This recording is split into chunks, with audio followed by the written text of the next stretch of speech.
Hola, and welcome to the Overly Animated Podcast, where we take animation seriously. We talk everything animation here, including OKKO, Let's Be Heroes, which we'll be getting into today.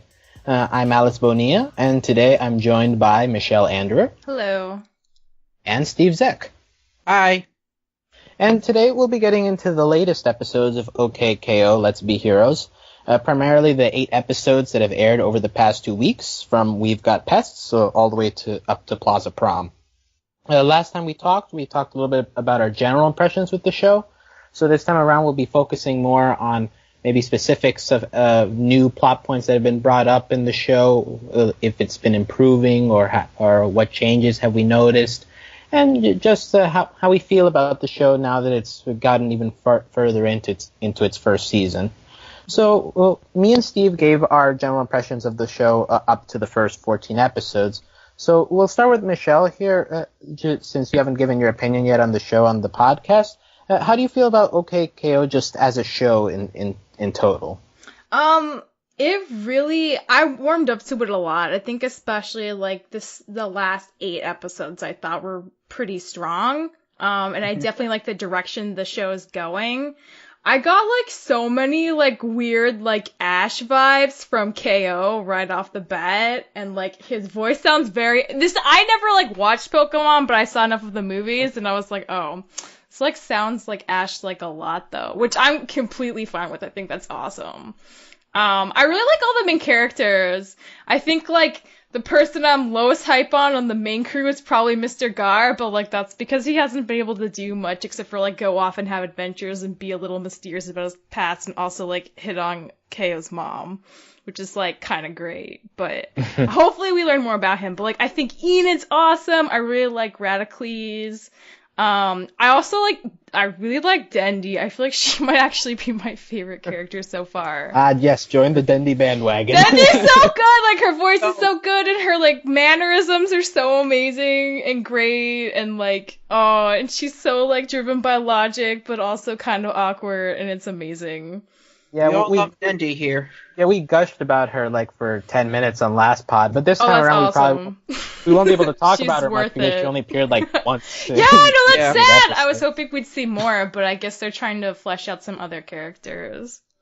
Right, they probably consider her just a side character, but you're right that they've done a good job of developing the main characters. I think Mr. Gar personally has improved a lot in these past 8 episodes from where he was at the beginning.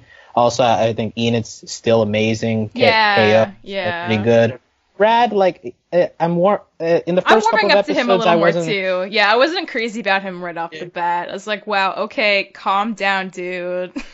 Yeah, he's Rad. He reminds me a little bit of yo Lars. Oh, a little. He's very much, into, his persona to other teens, and he kind of is really awkward around other teens, or at least cool teens. So I can see that comparison. Yeah, they've definitely highlighted that, especially in Plaza Prom. Oh my god, yes. that is pretty much Lars just desperate to be accepted by the cool kids, you know. So, but they do it well.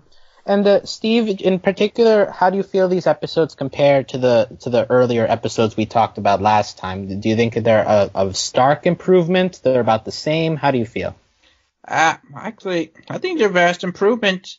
And I think each episode gets better than the last. The funny thing is, if I had to rank my favorite episodes of the series, or at least the last 8 episodes, it'd be the last 2 episodes. Oh. Interesting. The one I really liked is You Have to Care. That's a very interesting premise. A little backstory. I'm hoping to see more of Elodie. Yeah, Elodie. She's very interesting. Really cool. She's kind of complex. Yeah, she seems like one note character, but also at the very end, it's revealed she's very complex than she was perceived throughout the first 10 minutes of the episode. Yeah, that was definitely a highlight, and I think just having Enid be the spotlight, I think she's the strongest character of the 3, so just having her be the center, that helps the episode a lot, along with seeing her chemistry with Elodie. Oh, by the way, questions? Do you guys ship it yet? Eden and Elodie. Yes or no? I mean, well, I can see it. not as they are now, but like when they were younger and we were watching like the training montage, like I was getting a little bit of feels.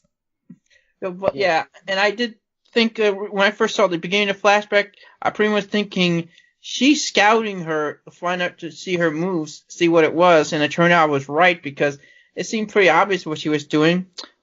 Of course, I've seen this a lot in shoujo mangas, so maybe for me it might be more familiar territory. Mm-hmm. Yeah, that's definitely true. And while we're on the topic of gay ships, we have We're Captured, which had Lord Botsman and Professor Venomous. Yes, that seems to be the main ship coming out of this. Good. Yeah, no, like it was like kind of like, what was up with that animation when he's shooting like the gun made out of his robotic son and daughter, and his like pectoral animation is just out of control, and the guy's like, whoa, like wait a minute, maybe we can be business partners again. Oh, you mentioned before, like, you saw, like, KO's like Ash. This reminds me a lot of sometimes Pokemon have these Team Rocket-centric episodes. Oh my god, like, yes. No, when the robot children. And normally they win at the end. Yeah, so. Totally feel like kind of Team Rocket. It's awesome, though. I love it. Yeah, I ship them, though, like, for real. Boxman and the other guy. The other guy's, like, smooth. Like, I can see the appeal, for sure. He's like Toffee, reminds me a little bit. Yeah, little, yeah.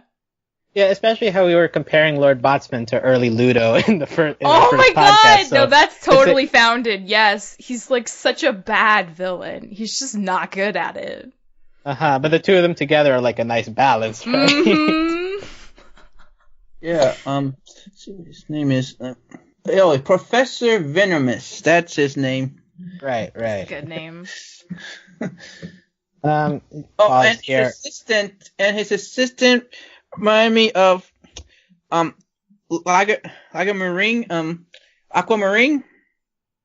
Right. Yeah, I can see that too. I mean, I actually really like the assistant. I like how protect and like I think she might be a little into him because when she tries to put the coat away, she like looks around and she like smells it. So like, what's up with that?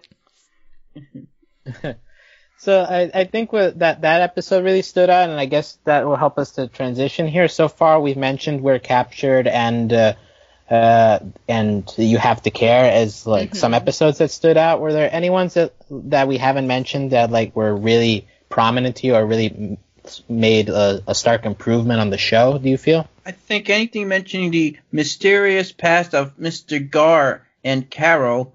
Something happened in their past, and can I just say what I think happened? I think Mr. Gar had something to do with KO's dad's death. I think something happened there. He blames himself for his KO's dad's death. But do we know the dad's dead? I just know he's like not around. I thought he might still be alive. Well, we don't know yet, but I'm just theorizing there. Or, I don't know. Something to do with KO's dad. I think that's what the past is about. I'm pretty sure.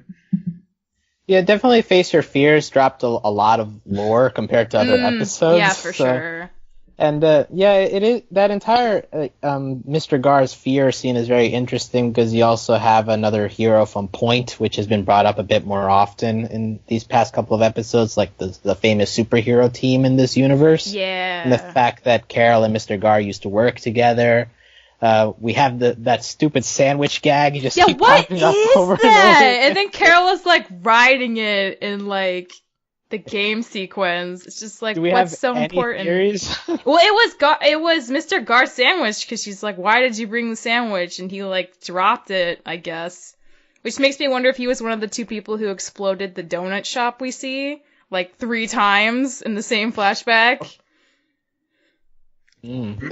Steve, any idea of how the sandwich connects to the Great Mystery? Not sure. Perhaps Mr. Gar and KO's dad represents the bread, and Carol represents the middle of the sandwich. Okay. Symbolism. Then what is KO here? The mayonnaise? I guess so. Oh, that's sad. Mayonnaise sucks. I wish we could do better than that. I like to think though. I did think though, Mr. Gar and KO's dad, they kind of were. they were like really close when they were young. I'm just theorizing because we have not met KO's dad yet. I'm just trying to guess when we finally get the full backstory. I'm interested to see about what happens. Right, and so we are getting these like story elements here, but at the same time, like we know that OKKO isn't meant to be like a plot-driven show, like say Steven Universe or Starversus. We don't get that impression at all. Right. So like, right now OKKO is a really good show, but do you want it to go down that path, or are you fine, or would you be happier just us leaving those as like little gags throughout and just sticking to the episodic nature? Steve and I already talked about this a bit last week, and I think I'm happier now with the direction the show is going, that it's a little bit more plot, but it's still focusing on the humor and just a self-contained story in each episode. But how do you feel, Michelle, about that? I like the balance they have now. It reminds me kind of a lot of the first half of Steven first season, because a lot of that was just focused on like day-to-day things in the town, not so much the lore, but the lore was like sprinkled every like 3 or 4 episodes, which I thought was like nice. Like, oh, there's like something bigger going on here, but like that's not the main focus. And I like that as a balance because I still feel like there's a lot about these characters we have to like establish to really get to know them, and I prefer that to just like jumping gung-ho into like some big plot from the past. But I don't know. I still wonder, and I know we're going to talk about the trailer for the finale later, but like I just remember like in We're Captured, there's a moment where Professor Venomous seems to like register who KO is, and he's like kind of surprised, and it makes me wonder if he's like involved in the past concerning like him or Carol or like something too. I have a suspicion he might be. Do you think he's KO's dad? I don't know. I mean, wouldn't people recognize him? I guess no one's really seen him but Boxman, but like, I don't know. I've been hearing that theory around. Some people have been theorizing about that. I wouldn't be surprised, but I think like something's going on. I feel like his dad's probably still alive though. And so, yeah, we are going a lot with the family drama here. Yeah, for sure. Again. So it's interesting to see if they'll follow up with that. But along with those main episodes, we also have a couple of episodes we haven't really touched upon yet. I guess since it's 8, so we'll probably just go through ones quickly that we don't have much to talk about. But we started off with We've Got Pests. I honestly love that episode. That made my top 6. Really? Yeah, no, it did. I don't know what it's about it. It's just like it has such a like a wacky, cartoony vibe, and I really liked the 3 like hip, cool kids that are like tiny. I don't know why. I just like I was digging them, and I loved like the fact of like Enid's advice at the end, like when they grew up, they like took it to heart, and it was played like completely straight and dramatic, and it was like so hilarious to me. Yeah, so, the ending definitely pushes the episode so over the top. Yeah, I was like, oh my god, where are they going with this? This is so much, but it was like so good. Yeah, rapid time skip at the very end for other characters. I've seen that before. Other like animes like Samurai Champloo did that a couple of times. When you got a story told from a third character from the future, and same thing here at the very end. You have this big time skip, but it doesn't really involve any of our main characters. Right, and they all just remember Enid so fondly from 20 years ago. She doesn't know, like, that she impacted their lives. And it's just like, thank you. Now I have a family. Like, now I've overcome using hashtags all the time. It's, like, so stupid, but it's so great. Yeah, that one's pretty good. Also, there's like a side character, like a literal tumbleweed. Yes! I liked the tumbleweed too! There are just like so many really funny like standalone things I think that pulled that together to make it like pretty special. And it's like such a weird particular episode, but that's part of the appeal to me. Yeah, I think that one was pretty good.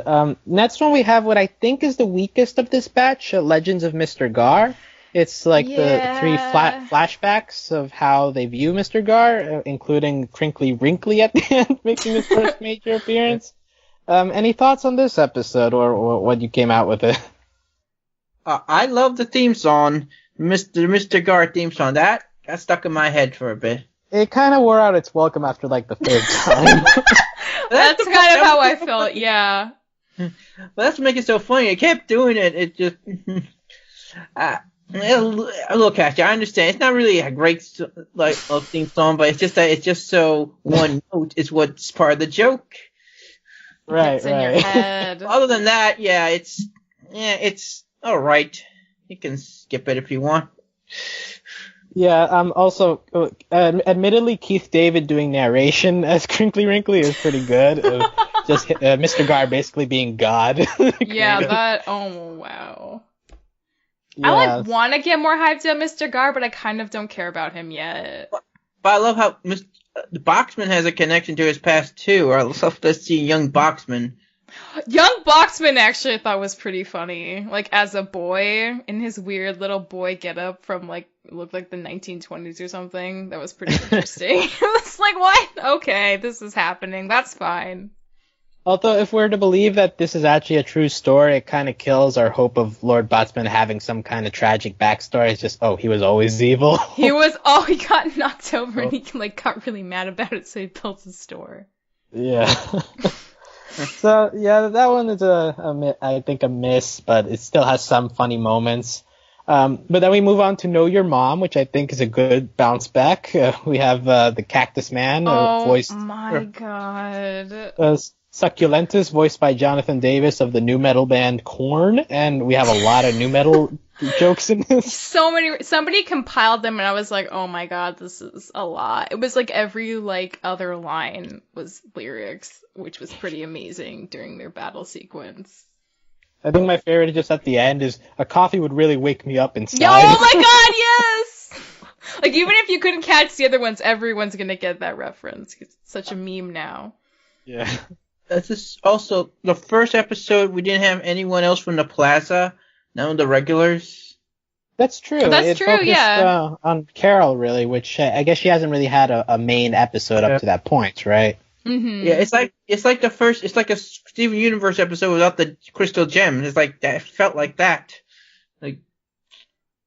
I really liked that Brandon the Bear got KO'd to make this 180 direction in terms of a new present just because he wanted to eat his macaroni art. That's so weird. Brandon is a successful jerk in this Brandon episode. is a successful jerk. He kind of gets his comeuppance at the very end, though. He does. He gets sick off of it. And also when they're asking him well, what is your mom like? And he's like, well, she drives me and she cleans the house and she works at her job. I'm like, that's just stuff she does. What is she actually like though? Yeah, there were definitely some earnest moments here, and Brandon is probably along with the Succulentus, Brandon is the star. They also keep using the shirt joke that I think he has hungry and bad person on his shirt at some point. Does he? I didn't even notice. That's amazing.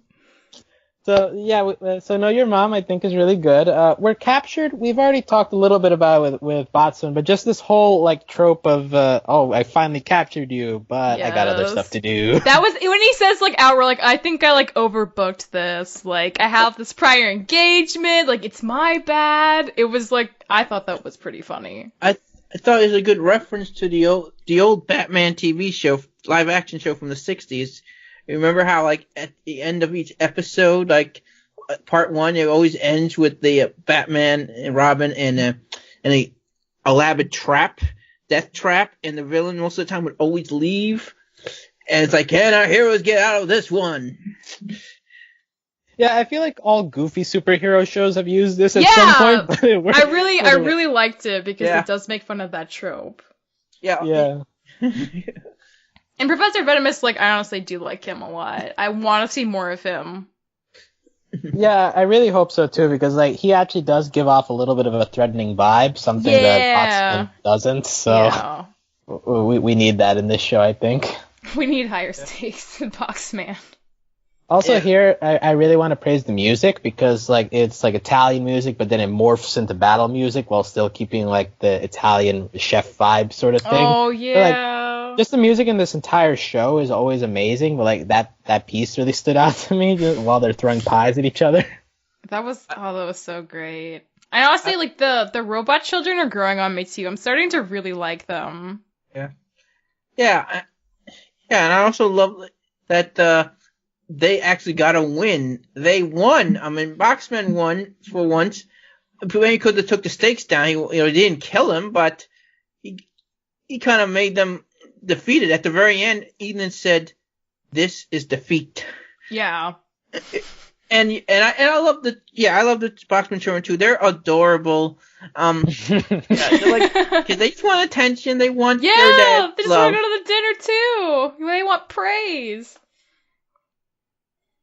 Yeah, Shannon singing really badly stood out. Oh, that was because he just like let her have free reign, and then she starts to actually sing an awful song. He's like, "Oh no!" and he like leaves them alone again to go deal with it because she can't be allowed to continue with that. Yeah. Oh yeah, Shannon. Who also is voiced by the same person who voices the main character in Fooly Cooly. Oh really? Yeah, and she's That's like a crazy. rock star or something. No, not rock star, but she has a guitar and she's like sort of like punk rocker persona. And I find it ironic that Shannon just terrible singer. Maybe she liked that though. Like finally, I get to sing badly doing a job. Awesome. I don't think she doesn't sing in that show, but I never heard her sing really. I don't know off the top of my head if she ever sang in a show for real, but so maybe that's her real singing voice. Who knows? Maybe that is her real. She just kept it a secret. Yeah. So yeah, we that one was pretty good. Face Your Fears. We've talked mostly about the sandwich scene, but like the stuff leading up to it, I think is really cool too. Just how they have the whole video game imagery of them as like chibi characters going through a path kind of like Mario or Zelda. Oh, and the return of Dendy. That's my highlight. Yeah, this is our only Dendy appearance in these 8 episodes, which is really sad. But at least we got her. She makes a cameo in Plaza Prom. Right, she's in the background. But she doesn't say anything. I think she had a speaking part, a bitch part, but I don't remember exactly. If it was very small. Yeah, but here she contributes. She's got a couple of good contributions. I like that she comes out like in a little cube, and there's like a stock sound of hooray when she appears. Yes, it's so good. And she just like happens to know how to hack the game, which is awesome. Right. And anything interesting coming out of KO looking at Enid's and Rad's fears, or are those just expected based on the episodes we've already seen? I felt kind of like Rad's like getting over his fear of crying, I guess, wasn't as good as like Enid's, which seemed a little more complex. But I don't know. What do you guys think? I don't know. It's funny though. Enid's like fear has to do with customers. She doesn't really like it. She likes her job, but she doesn't like the work, which I can appreciate. Don't we all, right? Well, they use that more as like a gag, and when they're defeating Rad's fear, that like she cries when there's a customer. Yeah. But like her fears were more about like how people viewed her, right? Yeah, and like who she was when she was growing up, and like the awkward phases like everyone goes through, and how like they remember that, like, oh god, that's like so awful. Yeah, it's nice that it connects to You Have to Care, like the flashback. But like if you watch this episode before You Have to Care, I don't think it has as much of an impact. But on the rewatch, it makes a little more sense. Yeah, it doesn't like anyone to get close. She pushes people away, and it kind of makes sense later on. But yeah. Also, in Face Your Fears, like in the credits, there's like a sandwich just falling on the paper cutouts they have. So I enjoyed that little gag in the ending. Did anybody stay around for that? No, I didn't. I splurged these all in like 2 days, so I was like just like crunching ahead for all I was worth. But that is a cool thing. Yeah, special mention to Rebecca Sugar. Her outro songs are great. Yeah, so good. Now we move on to Everybody Likes Rad, which is a pretty interesting episode because it starts like your standard viral video fame isn't actually good sort of thing. Like I think We Bear Bears has treated that in the past, so it's starting to become cliche, but then it turns into like into this like typecasting thing, which actually seemed to have a lot to say about it, which was interesting. Exactly. Mm-hmm. Because it became more about, like, him being an alien and, like, what people would find funny about that. He's like, but that's, like, not really, like, how we are, and I don't want to be represented in this way. And then, like, and then they found somebody to fill his place who obviously wasn't an alien at all, and it's just like, there seemed to be a lot of layers to this. Interesting. Yeah. I've seen that before. It's like... It's like I saw like when you have a catchphrase, you just don't want to be identified by that. I've seen like people heard that before, intentionally. Like I've seen this stuff like in BoJack. I mean, I've seen them kind of do that joke. So. Yeah, like obviously you don't want to be identified by one thing, but this episode it felt like it was trying to make a connection more to like almost like racial stereotyping. Yes, absolutely. That's what I felt too.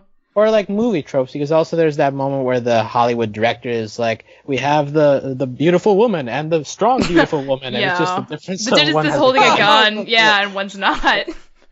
But like, I love that though. How like sometimes typecast women like. You don't like see it as individuals. You just see them as certain types, and that sometimes happens. I see some cartoons that are like for girl-centric, but are made by guys. You kind of see that problem. Yeah, it's an interesting take, and something that I guess because of how goofy the show is, kind of came out of nowhere. But I think it handles it mostly well. There's also a couple good jokes, like, for example, in the script, there's stuff like Meet Morp. Oh my god, the Meet Morp thing was really great. And also Phone Home, E.T. Oh, I missed that one. I went that right fast. Phone Home. I should know that. Yeah, but there are a lot of little gags in the script there, just like, your classic alien lines. And we also just at the end, they're just throwing the movie into a volcano. That was kind of a weird way to end the episode. But... Yeah, never really been that big of a ET fan. I've seen the movie, but I'm not like a total fanatic fan of it. Like I am like movies like Back to the Future. I kind of like that one a little bit better. Michelle, what's your favorite alien movie? Alien. That's Alien is your favorite alien movie? Yeah, the first one. Mm-hmm. Those aliens are the best, the xenomorphs. They're, like, really terrifying. I'm a little mad now that they're trying to get into, like, where did they come from? Are they related to humans? Because the fun with them is the mystery. You don't know what they are. You don't know why they exist. But, like, that's awesome. We don't need to know more. The more you know, the less scary it's going to be. Did you see Predator vs. Alien? Oh my god, I saw like the first half of that movie and I was like, this is ridiculous. I kind of liked it, but not because I thought it was a great movie, it's just because it was kind of like a lot. Underrated, really so bad, it's good movie, Mars Attacked. That's so terrible, but it's, in a way, it's terrible is what makes it good. Let's just say on behalf of Rad, aliens deserve better than Mars Attacks. You've seen this movie too? I've seen parts of it. It wasn't fun. But yeah, it's terrible. It's terrible. So after that we have You Have to Care. We've talked a little bit about Enid and Elodie, like their relationship and how it feels a little bit more complex at the end than it is working up to it. Yeah. I want to know Elodie's voice actress. Is she and the voice of Eden have any connection? Do they know each other? I kind of wonder. Ashley Birch and this voice actress of Elodie. Because I think if that would be good casting if they could find someone like that. Well, I don't think that's ever really a consideration in casting, but I do think that they do have good chemistry together in the show, especially like when they're becoming friends and all. Like, and then at the end, KO makes that observation. Well, were you friends before you found out about the contest? And it's like, Ian's like, yeah, I guess we were. And it shows in the flashback, right? Yeah, like the necklace scene was actually like really sweet. Like it seemed very genuine. That's one of the parts that really stuck out to me. Mm-hmm. And what do you think about the fact that she still has that after all these years? Do you think that she was actually there just because? Was she going back to find Enid, or what is her idea of Enid at this point? I think it's complicated. I think she was being honest before when she said she didn't have like a best friend before. I think Enid is probably the closest she's ever had to that, but she also knows she like was awful and left things really badly, and she doesn't know how to not be like the person she has been acting like. Like I think she wants to be better than that, but she doesn't know how. So I think it's like mixed feelings. Like she wanted to go back, but she knew how to not be awful about it when she actually saw Enid again. I thought though Elodie's plan in the beginning all was originally she was just gonna scout Enid and use her, and then as she got to know her, they actually became friends for real. But then it got to a time when she had to go through her original plan. And she didn't really have to, like, tell Enid off at the end, at the flashback. I think that was her mistake. But, I think it's a case of, this was my original plan, I gotta stick to it, and she kind of regrets it now. So you do think there was something a bit ulterior about Elodie's motives? In the very first scene when she was watching Enid's, fighting skills, I think originally her purpose was to scout her out, and maybe use that. At a later point, that was her original plan, and then they bonded, and then they became friends for real, and that's what I think. That's my theory. Interesting. Yeah, I think that's totally possible. I mean, it's hard to tell what Elodie's perspective is because the only like glimpse you get of like how she might actually feel is when she's leaving at the very end. So, yeah, hopefully we get to see that relationship fleshed out a little bit more, though.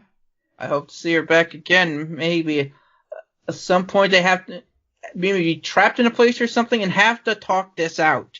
Like, be forced to talk this out or have some little mind control thing or something when they have to. Whoa, that escalated quickly. Yeah. Talk it out, or maybe there's mind control. I'm not talking about maybe like captured by a villain or something who makes you like say your innermost thoughts, what you really feel towards a person or something. I'm just thinking of creative ways to develop this story. Yeah, definitely we need more Elodie. Just before moving on, just to answer your question, Steve, she was voiced by Reshma Shetty, who seems to mostly have live action drama experience. She's appeared on Pure Genius, Royal Pains, and 30 Rock. So I don't think she has any relation to Ashley Birch, but she does a good job voicing here, I think. I think so too. I thought it could have been something like, how like the voices of Craig and Marty from Steven Universe, they have a real relationship, they know each other before Steven Universe. That's what I thought maybe they're going for here, because this does have like a Greg and Marty feel to me a little bit, except, I don't think Elodie is as bad as Marty. Marty's one-dimensionally bad guy. Elodie has a little depth to her. Yeah, and I think they definitely left the door open for like a redemption thing to go on with Elodie later on. I think so too. And so we ended this group of episodes with Plaza Prom, which I think the overall word for this is just cute. Like just seeing the dancing all the people was cool. The dance off was a fun time. How about the music? The part when Eden had to do like the sellout, the main. Oh my god! Yeah, what was it called? Like mainstream trash. That was so good. I loved that. And the next one was like good music. It was so amazing. For a rad episode, Eden kind of really got some of the funnier parts. I'm sorry, you're making a mistake. Her name is DJ Fireball. Get it right. Yes, DJ Fireball. This is very important. Also, I think Raymond here is a huge improvement from his first appearance. In his first episode, I really didn't dig him, but like here, he just dives all in on being suave. He like gets the Elvis Presley jumper and it's so good. Yeah, I love him now. Yes, I love him too. Yeah, and also we have the background of Brandon and the skeleton guy pretending to have lying dates. about dates. Yes. In the end, they give each other corsages. Do we ship that as well now? They like, oh my god, like they were committed enough to their life that they both bought corsages. I think that says a lot. Mm-hmm. Yeah. I was close to how KO, he's at the age, he was not, like, embarrassed or ashamed to have Ask his his mother mom. be his date. Yes, that was really great. And the mom's just like, oh, of course, that's so sweet. Like, she's down with it too.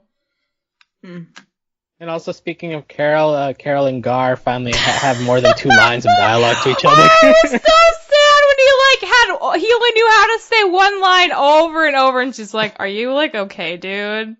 And she just leaves him alone. He's not having a good time. It's scary. And the funny part is that is an improvement, because I think that's the Yeah, first because he time couldn't said, talk to her how at are all. you doing? That's the thing too, like when we talk about point, like if something went down that he feels guilty for, Carol doesn't seem to like hold a grudge against him. She just she seems perfectly amiable towards him. So I wonder. We do have one of the future episodes is titled Second First Date. I wonder what that could be about. Could that be about Mr. Gar and Carol have something to do with that? Ooh. Well, we have several relationships going on. Because we have a lot of relationships. Also, at the end of this, we have, like, Rad hanging out with the strawberry lady. Do we think there's anything there? Maybe. I mean, just like, oh, you're, like, actually a good dancer. We should hang out more. Also, let's take a selfie, which is probably the teen equivalent to, like, I don't know. Getting the number now? Like, who knows? Yeah, I want to be seen in public with you. Yeah, like, I'm willing to, like, establish that we hung out to all of my followers. That's kind of a big deal. Right. So, yeah, I think that this episode, while maybe not the best, but I think it's a nice bow to this latest batch of episodes. Just, like, getting all our characters involved together, and I think that they've all improved over the course of these last 8. Yeah, I think so. Yeah, very great. Mm-hmm. I have this idea. This idea of future episode I'd like to see is, how about if we see a Aaron, Elodie, and Shannon episode, all 3 of them strapped in one place, or the 2 humans have to fight Shannon or something. Yeah, Shannon seems like the odd girl out here. I'd see her play a role in the next Eden and Elodie episode. You know, they're all about the same age. I think that'd be kind of a neat idea. Well, we do actually have some future episodes to talk about. We don't have a high quality recording available on YouTube, but we do have a trailer for what's being described as the 2-part season finale on September 4th, Labor Day. And it shows something that we haven't really talked about, KO's like evil essence coming out in that in the Nightmares episode. Oh, it seems that that's going to be treated in this season finale, and there's also a shadowy figure. That has to be, like, what's-his-face venomous dude, right? Like, it looks like him. That seems to be the leading theory, yeah. Yeah. Yeah.